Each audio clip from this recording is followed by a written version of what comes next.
Yeah, I mean, I don't think I've shared this with you guys yet. My roommate in college was black, one of my best friends.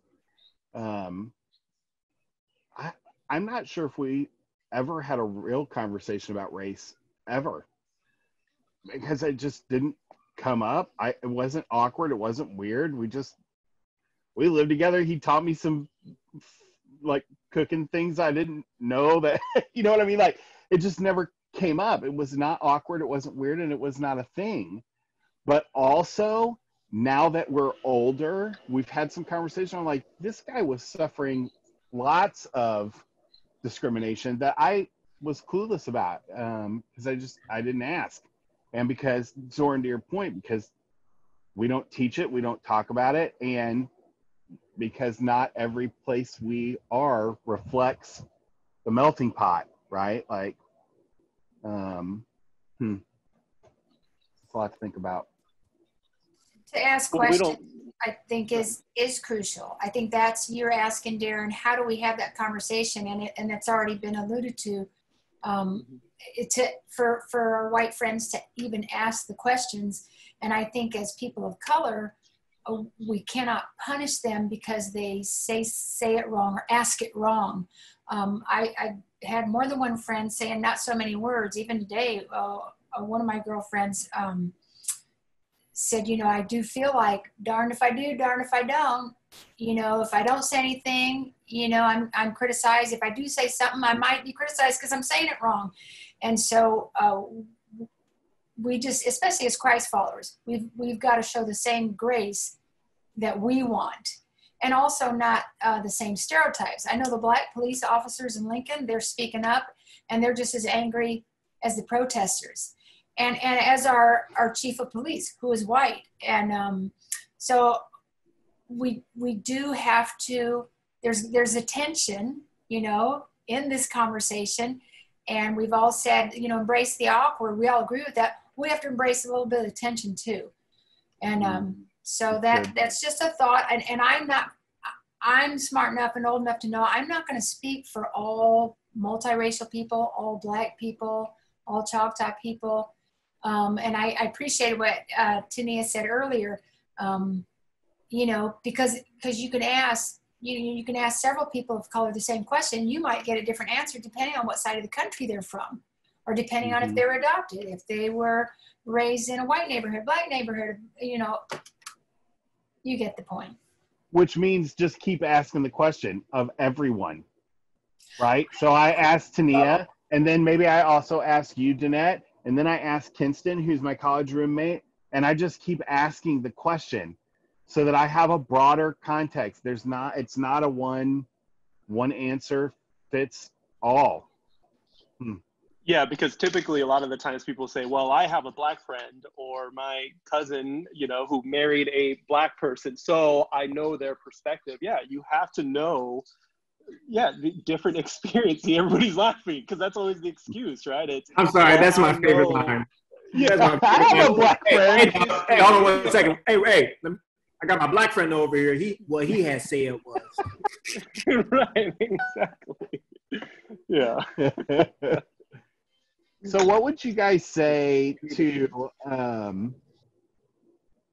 I work primarily with teenagers, and I just feel like a lot of this conversation is we need to be having this with our kids, right? We need to be having this with Gen Z. They're the change agents. Now, it's not to say there's not a lot of reform and change and that needs to happen before they rise to power, so to speak. But I feel like it's going to start with our kids and teaching our kids better. So what would you say to Generation Z, to the kids who are, 12 to 20, about how to advocate from our place of privilege? Because I do have a place of privilege. I didn't realize that. The more that has come to me, and honestly, the more injustice I've seen, you guys know this, I've said it to each of you. I want to fight. I want to do something. I can't rely on a social media post or a hashtag to make my point. I want skin in the game, and I want to teach my boys to have skin in the game, and I want to help educate my student ministry to have skin in this game, because nothing changes without that. Nothing changes with a hashtag. And but I don't know how to, especially as a white guy, I don't know how to help them do that. So what would you say if you were talking to my student ministry about racism and where to start?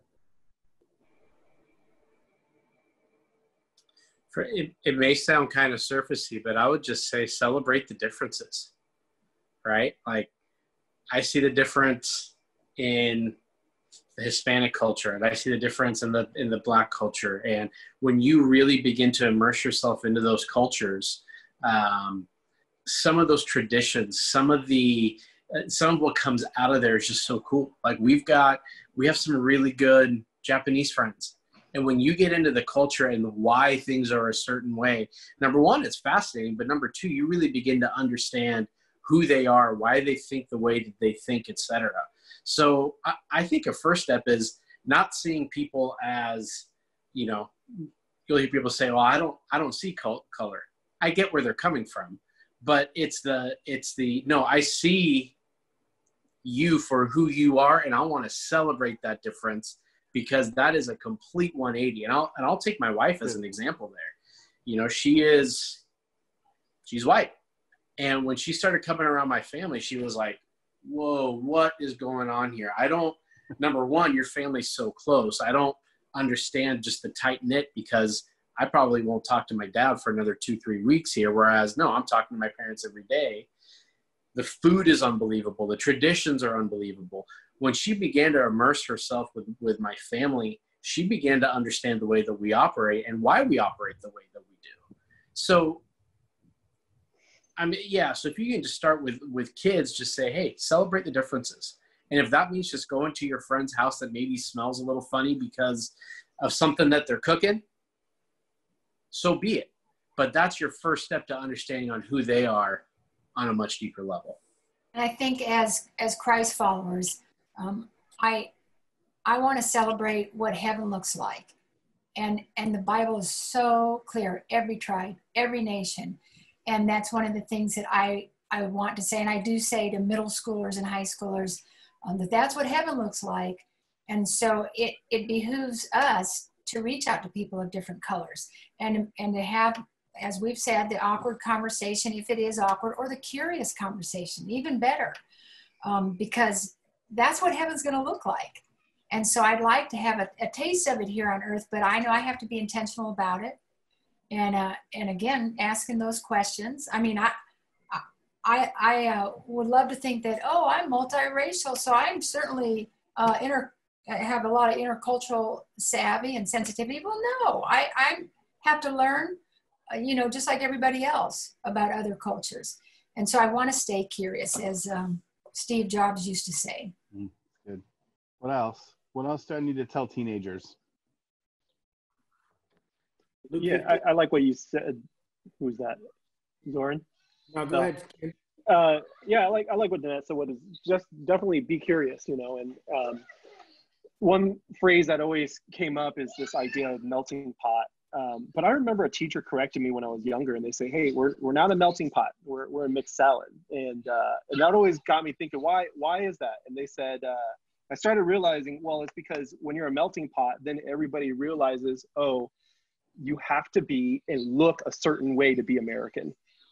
When you say melting pot, automatically it's, hey, well, you're going to have to be whitewashed, and that's that kind of, then you go into this, I don't see color. And when you don't see color, that's stripping everybody else's culture, but the white American experience. And so that's stuff where we have to even think about language. And again, not saying we're PC, but we think, oh man, language matters. We continue to be curious, continue to question everything, and why, and I think the reason why, especially with today, why people are really reflecting on this, especially with Ahmed and Floyd, is that, man, people are realizing, man, if I were in their shoes, I wouldn't be treated that same way. people are starting to really think through that. Man, that's wrong, you know? And so that's same thing when you start questioning this stuff. And I also love what you kind of said. We all have biases, every single one of us. We all need to change. And I think that's one of those baselines we can say, hey, and I'll just say some people may need to change much more than others, but we all still need to change. And so I think we all can humbly come down and say, wow, every single one of us has made mistakes. Every single one of us has have these tendencies or issues. So how can we succeed together? So another question, maybe more inflammatory. I don't want it to be, but it might be. So right now, I mean, tensions are high, right? And they should be. How do I use whatever privilege I have, realized or not, to defend my friends and to defend George and Ahmad and the list of 1,000 names? Like, what do I do now in addition to or beyond the hashtag? I mean, I love to ask questions and all that, and I know we should be doing that. You've done, Darren, you've done it even in starting this conversation, and there's this tension between an extreme reaction on the part of white people who feel like they need to apologize for everything their ancestors ever did, and I saw a video of a black protester, and she panned the camera to two white protesters spray painting a building, and she said, "Hold up!" She said, "Stop that! We didn't ask you to do that. We do not need you to spray paint buildings and do this. We're out here peacefully protesting. You're going to leave, and everybody's going to think that we did that." And so that's one extreme.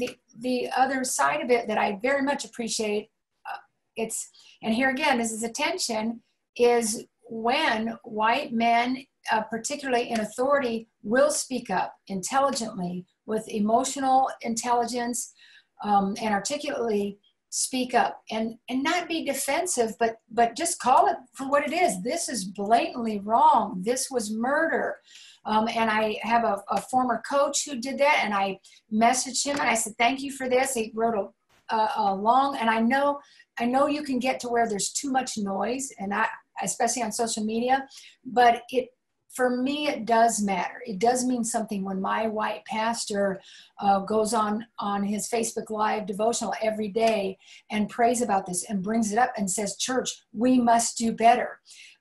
Everybody expects, the black pastors to do that, which obviously we should, but, and I think the extreme of white silence is white violence. I don't know about all that, but I will say silence can be culpable. You know what I'm saying? Yes. I definitely don't want to be silent, for sure.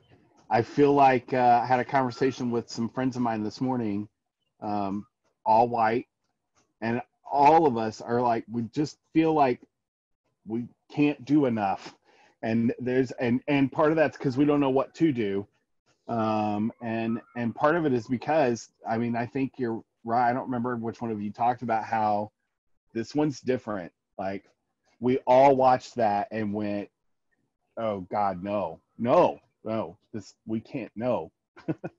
And so I feel like, there's I feel like we have a moment here to, at the very least, open the conversation, which is what I hope we're doing with this conversation and this call. But also, I want to admit to you guys that I don't know if there's more I should do. And if there is more I should do, what that is. Like, I appreciate you, Danette, saying, like, this is a start, this is good. And I love it. And I want it to be a start, and I want it to be good, but I don't want it to stop. And so I'm just asking, and maybe this is all there is for now, but I'm asking that if there's more that you would say, here's another thing, I think. Here's another step you could take. Here's another thing you could do. I want to know what that is. I think for me, Darren, when I look at it and I'm like, let's picture a perfect world. And in this perfect world, what would I like to see people do, taking out, like, what is the impossible? And I think through something that my mom would say jokingly, where she's like, there are rooms that we'll never be in, meaning like Black people or people of color. And those rooms are rooms filled with white people having a conversation about a decision that affects a Black person or that affects Black culture or Black people. And we're not going to be in those rooms. We're not going to be invited to that. And it's, if you are in that room, if you look around and you realize that you're in that moment, in my perfect world, it's asking yourself, what can I do that benefits a minority in this situation, even if it makes me uncomfortable, but creates the best situation, creates the best answer. It's also maybe like, it's hard when you're programmed this way, but looking at someone and not assuming a threat automatically. And I know that that is deeply rooted in a lot of people. So it's hard to say like I'm terrified of tigers. And so if I look at a tiger, I'm going to be afraid. And there's relevancy to that because of what I've seen and what I know and all these different things. But at the same time, it's understanding that like, as a Black person or as a person of color, a minority in general, not looking at something that you don't understand and automatically feeling fear, or addressing that fear and asking yourself, like, what validity do I have to say that this is a threat? Or what information do I have that is beyond a personal belief, that is clear evidence that shows that this person hasn't earned something, should be assumed that they are a threat or a thief, or just something that is out of the norm of just giving a person the benefit of the doubt. And I've been thinking about that a lot, of like, there's a lot of conversation that Black people just don't get the benefit of the doubt when they enter a room, when they enter a conversation, when they enter a situation, that the automatic assumption is that you are wrong or you are bad, prove me wrong. And so I think it's asking ourselves, like, so good. Okay, how do I not automatically see this person as a threat? And that's not going to come from like, oh, this person's bad, I shouldn't have thought that, now I feel guilty about thinking that, and then staying in that moment. It's, oh, I thought this person's bad, why did I think that? Did they do something that showed me that? And then working backwards in our own brains of like, oh, okay, well, how about I give them the benefit of the doubt to rewire. Right. Yeah. It's like rewiring ourselves, of asking ourselves, even tuning out what you hear. Because I think for a lot of teenagers, a lot of experience hasn't really happened yet. And that's not saying like there's immaturity there. It's saying that just life experience, when you're on your own and you're paying your own bills, or you're driving your own car and you're interacting with a lot of people as a solo individual, you have more experiences that could include offensive natures or racism in general. And for a lot of people, they haven't experienced that. So if you're talking amongst yourselves, you may not have that reference yet. But as you're building to, from what you hear from your family or what you hear from your friends or what's just normal to you, of asking yourself, why do I think that way? And not letting your guilt or your confusion overshadow your reprocessing what you could do better in a situation. That's just a good life skill, a good human skill, regardless of what the topic is. Yeah. And I told y'all, just give her 5 minutes and it boom. Only thing I want to say is, like, I just harp so much on what Tania said. If there's a group of one race in a room, call it. Call it. Don't do what, even to our detriment of just trying to fit in when you're younger. Don't do it. Don't call it right where it is when you see it. If two or three of you and you know that this is wrong, don't just fit in, especially all white folks in the room, or no matter what race it is. Just, I love that, Tania. Call it out. I just love everything that she's saying. That's great. But also, just another point, I'm going backwards a little bit, but the next point, like, I don't think that even African Americans know what to do right now. What to do is a conversation. Like, I don't think that anybody has the answers right now. That's just my thought. And if they did, I think they'd come on out with it and we'd know. But so, don't be scared to have any sort of conversation with what's next or what you should do next, because I don't know either. I just know that we got to keep talking about it. That's all I know. And like Danette said, this is the first step. Well, and we can look at Jesus. We can look at the way Jesus treated people. I tell girls all the time, if you want to know how a man should treat a woman, read the Gospels and see how Jesus treated women. Well, we can say the same thing about minority groups. We can see how Jesus treated people in the first place. And my encouragement to youth pastors or to any pastors is, don't wait till February when it's Black History Month to do a talk on Martin Luther King. Don't wait till May to, or Cinco de Mayo, that was the only time I learned about Mexican heritage when I was a kid. And yet here I was surrounded. Now, I shouldn't say that was the only time. That was the only time in school. But I would say in our church, we make it interweave these themes of biblical justice. And I intentionally say biblical justice, not just social justice, because, you said it, hashtags don't, that's not the answer. And, everybody fancies themselves a little activist, but as Christ followers, we take the Jesus model of the way to treat people, and you can interweave it. We can interweave it into our small group talks, into our messages. Good. Luke 15, God left the 99 to go get the one. Thank you, Danette. Thank you. Okay, so obviously this conversation is way broader than the hour or so we've been talking about it. So I know there is lots that we didn't cover. If there's one thing right now that you have not yet said, what is your unsaid thing that you want people to know? Whether that's an experience you had that you want to shine light on, whether that's advice that you have to give, or a challenge. What's one unsaid thing that you might say now? I'm gonna leave it at this. When the looting doesn't become the forefront of the conversation, don't stop. I get it. Looting is the forefront of the conversation right now. And I have to step back because I don't support it. So I gotta wait but when that's over, go right back to where we was. Keep the same energy. Don't just sweep it under the rug when the looting's done. Keep the same energy as soon as the looting's done. One thing I would encourage all of us, and I have to remember this too, when I came on staff at my church, I believe I was the first female pastor on our staff and the first person of color on our staff. Now, since then, there have been more women come on staff, more minorities have come on staff, a couple. But here's my point. I remember thinking to myself, I'm glad about this. This is great, but I don't necessarily want to, I want to be about my Father's business, my Heavenly Father's business. I don't necessarily want to be the representative for all Black people in America or all women in America.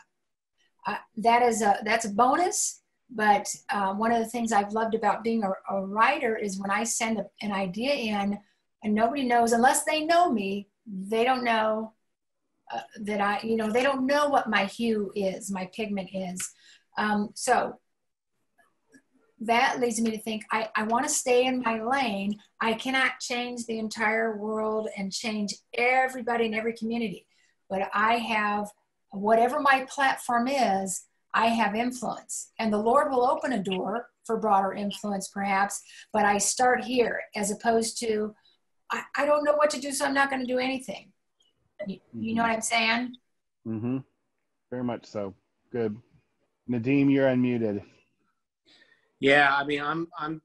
You said it earlier. This one feels different, and even just saying that, in a lot of ways, it kind of makes me feel shameful because it never should have gotten here to begin with, And the fact that so many times we sweep this stuff under the rug, we just can't do that anymore. And so, with that said, I fully agree with what Zoran said. The conversation cannot stop. Yeah, other stuff, the looting, whatever, the violent, that stuff is getting the attention right now.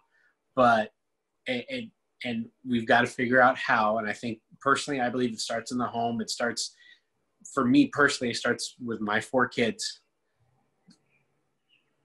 If I hear something come up, I've got to nip it in the bud. I've got to have that conversation with them. I've got to take the initiative before something comes up to begin to have these conversations and lay that foundation so that as they get older, and like Tania said, they get out on their own and they begin to navigate,